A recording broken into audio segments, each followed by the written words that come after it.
Video को लाइक करें, channel को सब्सक्राइब करें। ललनवा गीत।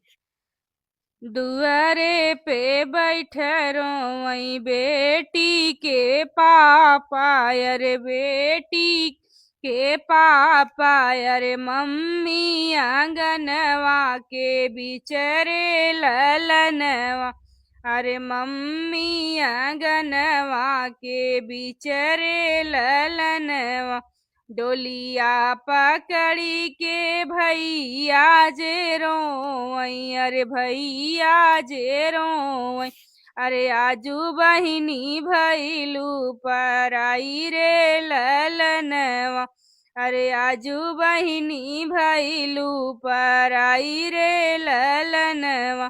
जावऊ ना मोरे भैया मैया समझावऊ, अरे मैया समझाव, अरे पापा के लिहा तू संभाली रे ललनवा, अरे पापा के लिहा तू संभाली रे ललनवा।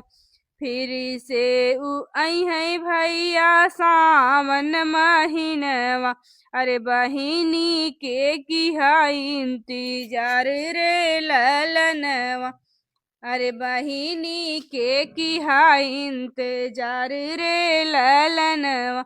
लिहले जन्म भैया एक ही कोखिया, अरे कैसन विधाता लिखे भाग्य रे ललनवा।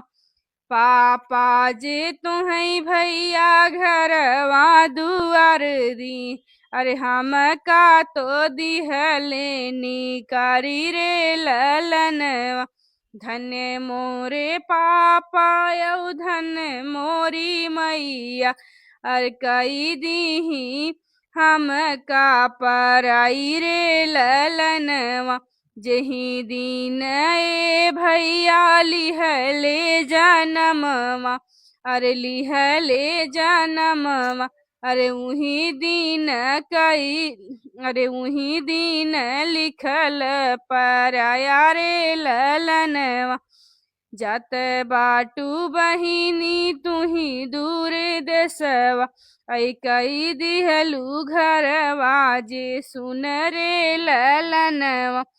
तोहर ई जोगे भैया आई है पतोहिया, अरे भरी जई है घरवा दुआर रे ललनवा, अरे भरी जई है घरवा दुआर रे ललनवा।